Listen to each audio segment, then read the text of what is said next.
શ્રી પાટણવાડા ઉદ્દેશ્ય સહસ્ત્ર બ્રાહ્મણ સેવા સમાજ સંચાલિત 250 થી વધુ સભાસદો ધરાવતી શ્રી જય Parshuram cooperative credit society limited પાટણની 10મી વાર્ષિક સાધારણ સભા રવિવારના રોજ શહેરના જનતા હોસ્પિટલ સામે આવેલ શ્રી મણિલાલ જયશંકર રાવલ ઉદ્દેશ્ય વિદ્યાર્થી ભવનના હોલમાં પ્રમુખ K N. Thakar, managing director H L. Dave, ઉપપ્રમુખ અમૃતલાલ એમ. મહેતા સહિતના ડિરેક્ટરો સભાસદોની વિશેષ ઉપસ્થિતિમાં મળી હતી.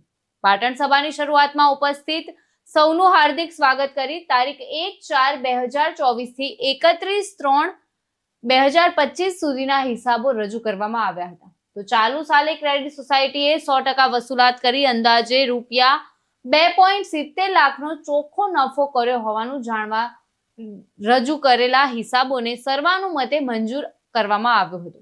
આ સાથે સમાજની ક્રેડિટ સોસાયટીના હિતમાં ઉપસ્થિત સૌના મંતવ્યો મેળવી ભવિષ્યમાં સમાજની ક્રેડિટ સોસાયટી પ્રગતિના શિખરો સર કરે તેવી સૌએ આશા વ્યક્ત કરી હતી. આ સાધારણ સભામાં ચાણસ્મા તાલુકા ભાજપના પ્રમુખ કિરણભાઈ જાની સહિતના મહાનુભાવો ઉપસ્થિત રહ્યા હતા.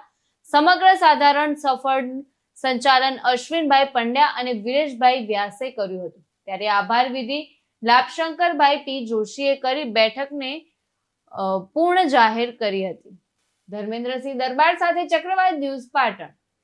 ક્રેડિટ સોસાયટીની વાર્ષિક સાધારણ સભા 10મી આજે